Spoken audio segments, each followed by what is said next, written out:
Welcome back to Home Improvement Woodworking. Hey buddy.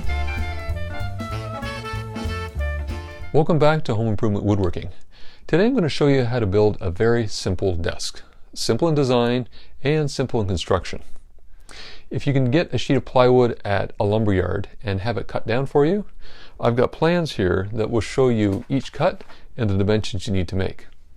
The joinery is simple. It's put together using angle brackets. Our videos show you how to add value and character to your home.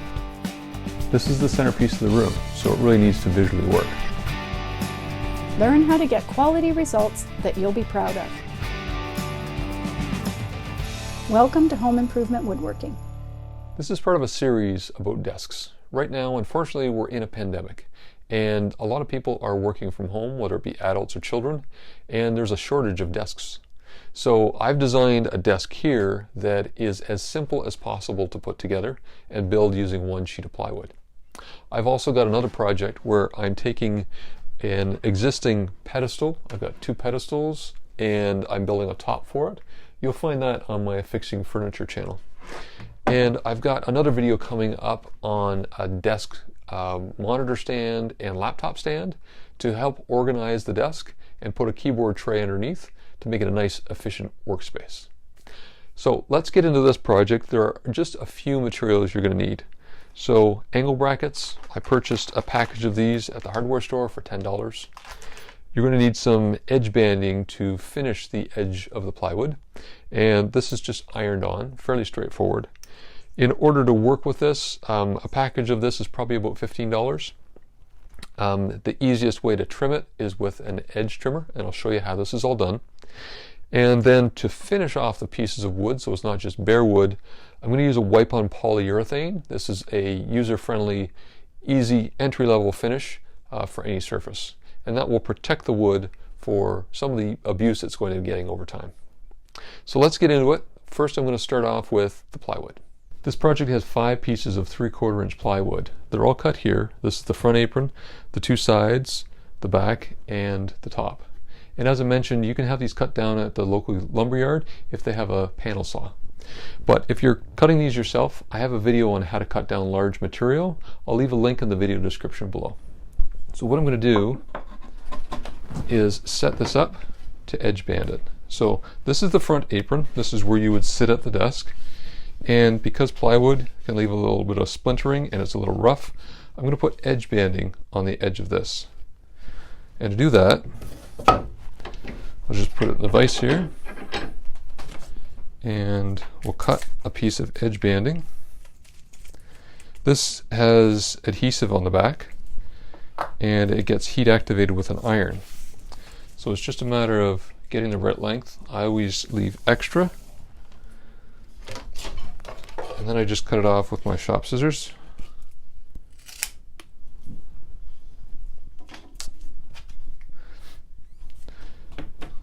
So once I've got the length, I'll show you what this looks like. It's just going to go on like that. So I'm going to get a dry hot iron that on, and then show you how it gets trimmed. The reason I'm doing this is partly because of feel, when you're going to see that, but also on the top edge here, you're going to want to cover this off, the plywood edges. There are little voids in here, and they don't look that nice. Some people like raw edge plywood. You don't need to edge band it, but I prefer that finished look. To prepare this edge, plywood sometimes cuts a little bit fuzzy. So I've got some sandpaper here and a sanding block, and I carefully make sure that it stays level on here. I don't want to be rounding the surface at all. I want it nice and square. I just use my hand under here to guide it, and then just gently sand off any piece that's a little bit high.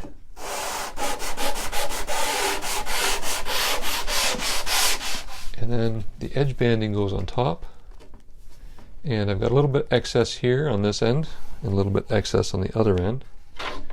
And what I'm going to do, the iron is hot. It's on a cotton setting, so it's fairly warm, and I just keep this centered and then slowly move it down as I apply pressure and make sure that I'm not working on an angle. It's just working its way down. So the glue is being activated underneath. It's heated up, and then it rapidly cools like a glue stick, and it adheres to the front of the plywood. I let this cool down so the glue is nice and hard, and now I can trim the edges. Now you can file this down or use sandpaper to get this down, but there's a bit of a ledge there, and the easiest way to do it is one of these inexpensive trimmers. And what it does is it just sits on here, and it's got cutter blades on both sides. So all I need to do is put it on here, squeeze it, and then run it across, and it cuts off the perfect amount every time.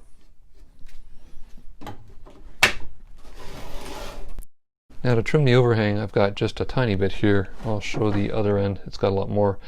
I just come under here with a utility knife and cut that, but I use a block to provide some support, so I'm not lifting that edge off of the plywood.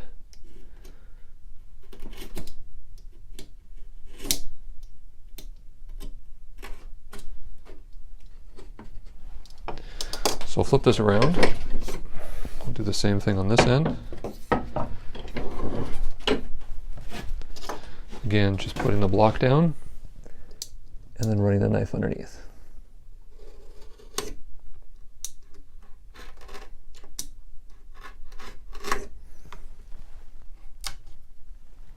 So that piece is done. It does need to be sanded still, but I've got the same thing to do on the sides. I just need to do the front.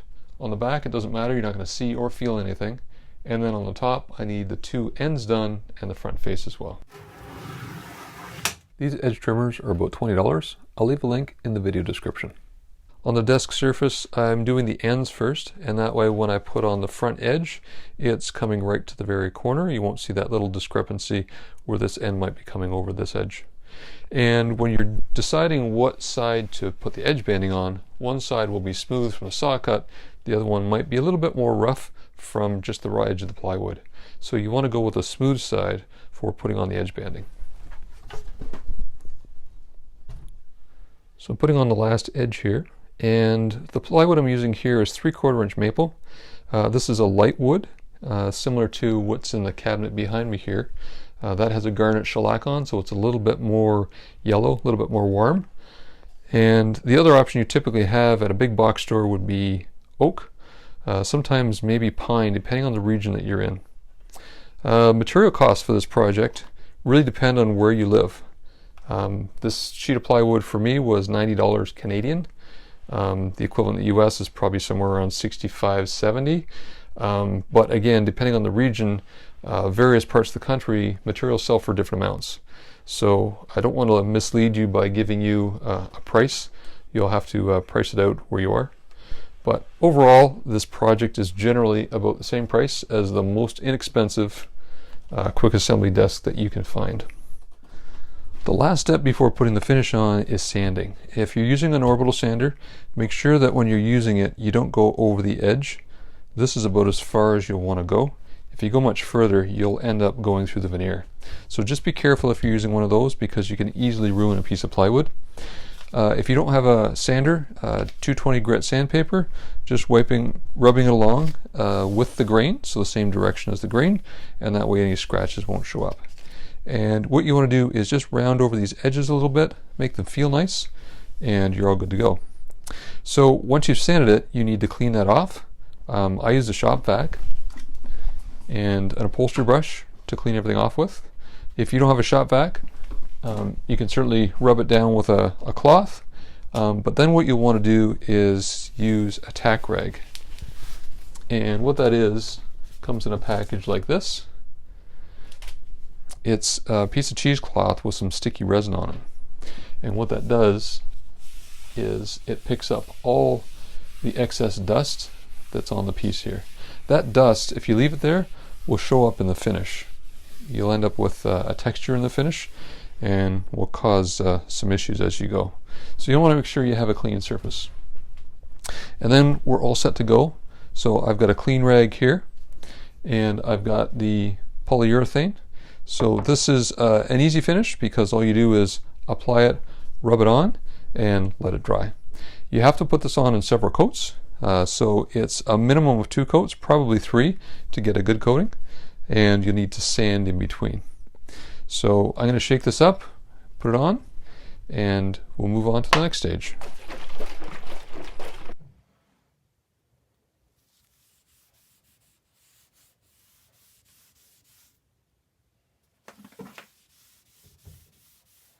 When you build up the finish, it can be difficult to sand things off. So what I do is use baby oil. You can use mineral oil.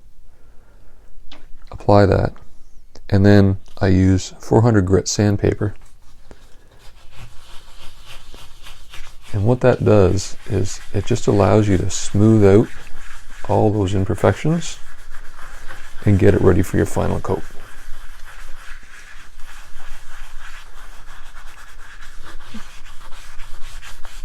So I'll just wipe this off a little bit more and you can see what I mean by it clearing off those imperfections.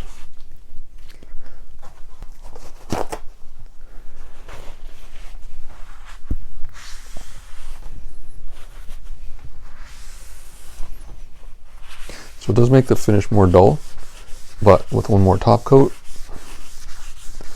you have a perfectly smooth finish.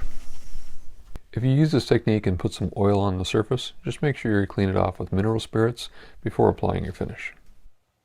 I put 6 coats of urethane on the top just to give it some extra protection. And the technique I use on this final coat is I load up the rag and I place it down about 75% across the surface. I don't want to start on the edge because that will have a pool and will allow for drips. So I land the pad down that's loaded, drag it to the end, and then I turn around and finish the remaining 25% with whatever's left in the rag. That gives me a nice smooth surface. To line up all the parts accurately, what I'm going to do is first of all put the angle brackets on the apron and the back. That way I know exactly where they are, and then I'll bring in the sides and attach those, make sure the front is flush, making sure I have the right spacing at the back, and things should all go together well. Now I am going to add a little bit of a feature to the back. I'm going to be putting in a power bar and putting in some holes. That's an optional thing that you might not want to do, but I'm going to do that in terms of making sure that this is a nice clean setup for the desk. The finish is now dried on all 5 pieces, so I'm ready to put this together. And as I mentioned before, I'm using angle brackets for this. And to help me figure out where to align those, I've set up my workbench with my toolbox. So what I do is set up the piece here, put on the angle bracket, and that tells me I'm exactly at the end of the board. You can tell I've got a seam here. The grain isn't that great. Here it's much nicer. So this is what I'm using as the front. So we want to install the brackets on the back. And the reason I'm using my toolbox here is I don't want the bracket to be installed beyond the edge, because if I do that, when I attach this to the side, there's going to be a gap, and I don't want that. So I'm using this to help line it up, and all I need to do is drill a pilot hole and put the screws in.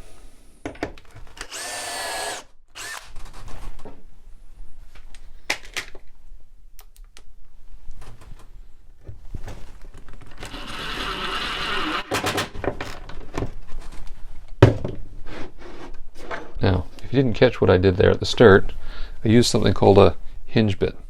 And this has a cylinder that automatically centers inside that hole, and then the drill bit comes out. I'll show you.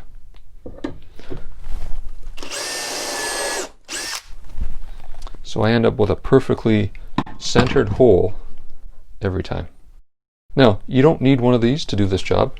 I'll show you an alternate way to do it, but this is just the fastest way.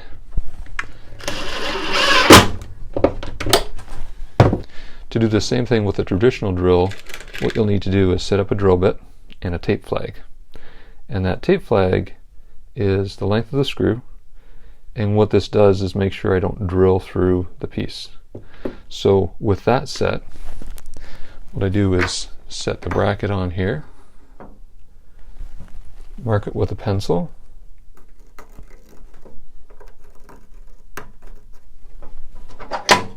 and now you need to make sure you get dead center of these holes. If I end up getting this side of the center, what it means is that bracket, when it gets screwed in, is going to stick out. So if I'm off, I need to be off on the inside of that hole. Now the tape flag will clear off the sawdust as I get closer. So just check that I'm in the center.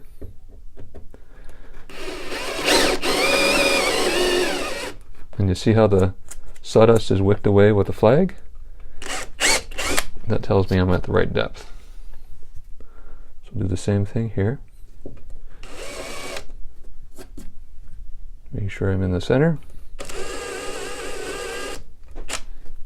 And if you're off a little bit, just angle the drill so it's going the direction you want it, and then you can drill the hole.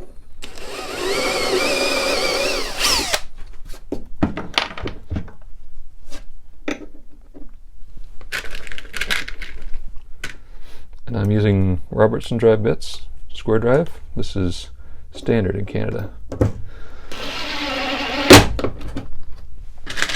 The great thing about them is they stay on. This isn't magnetic. This won't pick up at all, but it's a tapered square and it stays in perfectly. Okay, so check it, got a nice seam there, so we're all good to go. So now it's time to work on the back. I'm going to do the same thing, but before I put any brackets on, what I'm going to do is mount a power bar. So the way I've set this up, there are two sides here.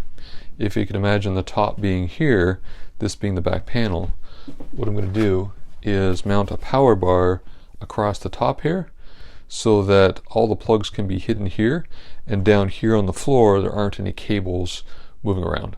So this is an optional step. You could have your cables coming underneath here, hanging on the floor, but I want a nice clean look. So just a few more steps here will help me do that. So I'll pull this out of the packaging.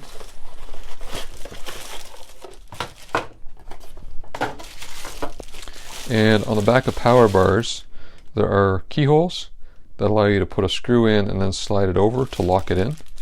So I'm going to mount that about here, near the top.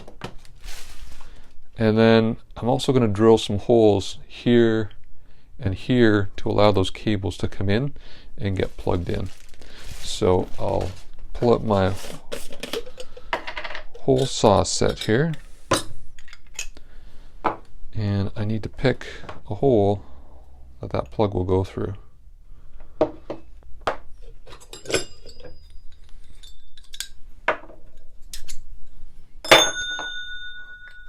These are the same size, so that's a little large, but it'll work.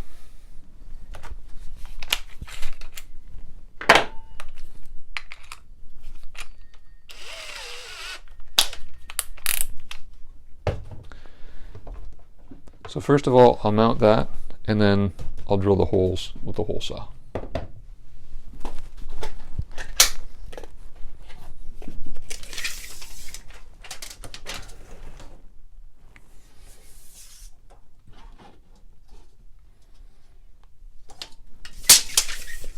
So that's about center there. Some room for the cable to move, so we'll go about there.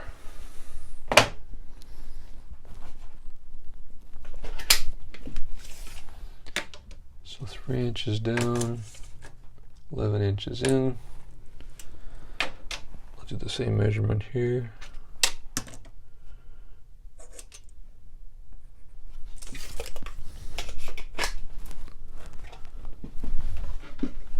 And then I'll put a piece of scrap plywood behind where I'm drilling the hole to give it some support. That way I'm not going to blow out the back of the board.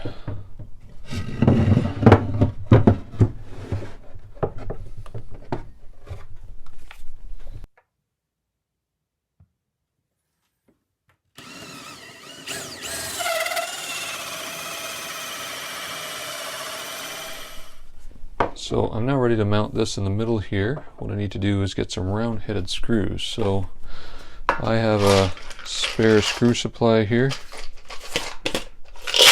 Just use an old cookie sheet. And there's one, there's two. Let's see. Yep, they fit.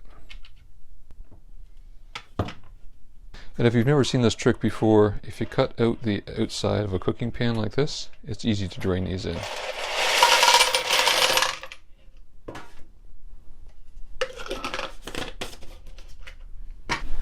So I'm just going to get this roughly centered. No one's going to see this exactly, so it doesn't need to be too precise. But I just need to mark the holes here and here. And then I do want a level, so I'm just going to mark down 4 inches from the top here.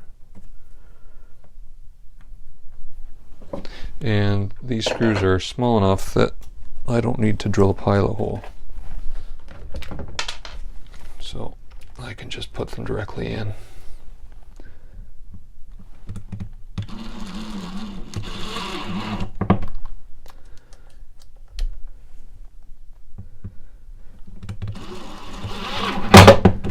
Now, I'm just going to test this, make sure it fits.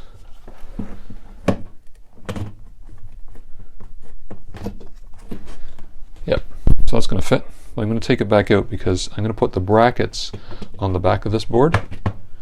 So I want these out so they don't interfere. Now I'm going to flip this over and install the brackets. Same process before. Line it up here, line up the brackets, and screw the holes.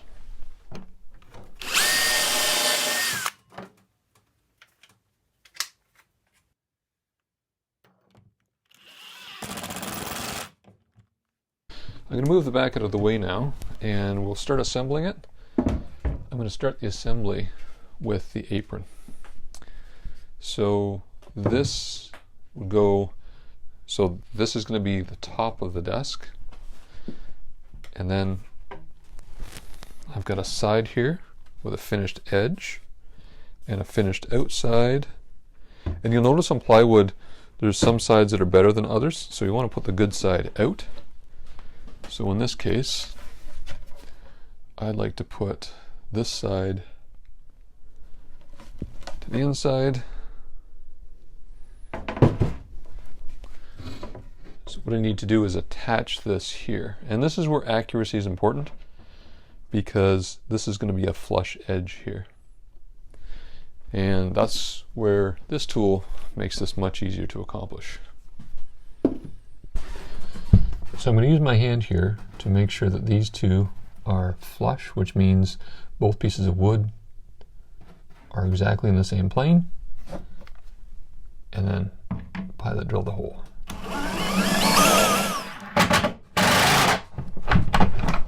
Now, if you're not confident getting a flush surface here, another thing you can do is set it back 1/4 inch, and that way if it's slightly different than where you want it, it's not going to make a big difference.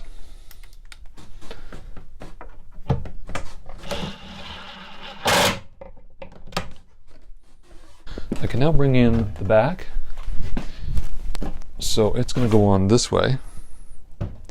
And this might seem a little bit odd. So this being the back wall where this is sitting, I'm setting this in from the back wall. And the reason I'm doing that is if I ever want to clamp on a monitor arm or a laptop stand, I can do that with the desk surface. But if I take this board and put it right to that back wall, I lose that option to do that. I'm making a separate video on a monitor and laptop stand. In my office that I use, I've got a challenge with space there, and I also need a keyboard tray. So I've got a separate video on that coming up. If you subscribe and click on the bell icon, you'll get notified when that gets published. I'm now going to measure in 2.5 inches here and install the back.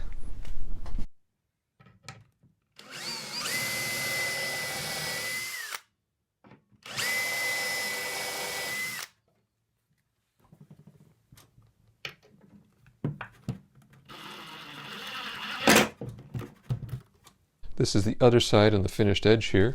So it goes on this side here. And you can now see why this large area here is helping this desk from being swayed side to side. This structure here really locks in all of the angles, so this is going to be a really firm desk.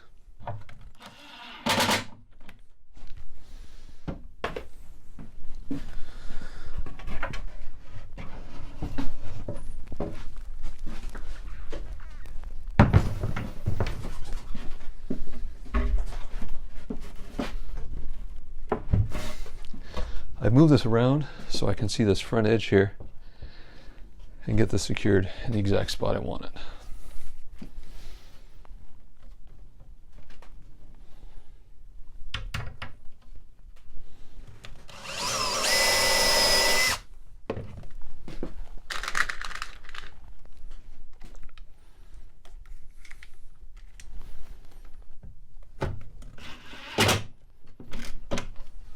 Perfect. So the last part is to put brackets on for the top. So I'll put this down here. And you don't need brackets this large. I just bought a package. They're all the same size. But essentially all you need is one hole here, and it's just securing that top. The top is being held on by all the structure, so it's just preventing it from shifting. I'll attach these brackets while I've got the reference of the bench top, and then I'll take this upstairs, we'll put the desktop on top, and we'll take a look at how it all comes together. This is where the desk is going. Before I put the top on though, what I'm going to do is I've got these two screws here, install the power bar, get that hooked up, and then we can screw the top on.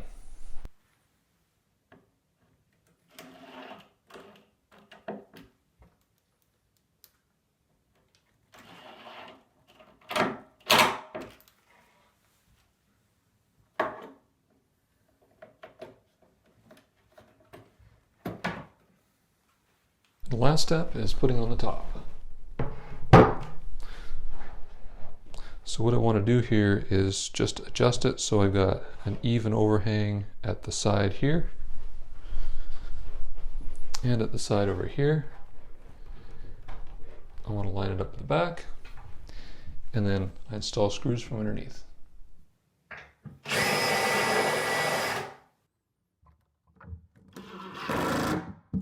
The finishing process for these boards took about 2 days. If you want to move faster than that, you can use either a spray polyurethane or a shellac. There's a closet organizer here that I built, and it's finished with shellac. Now shellac isn't as durable as a finish, but it's great for storage units. I really would recommend a polyurethane for a desk surface. If you'd like to see how to build this closet organizer, we've got another video on that. I'll leave a link in the video description below.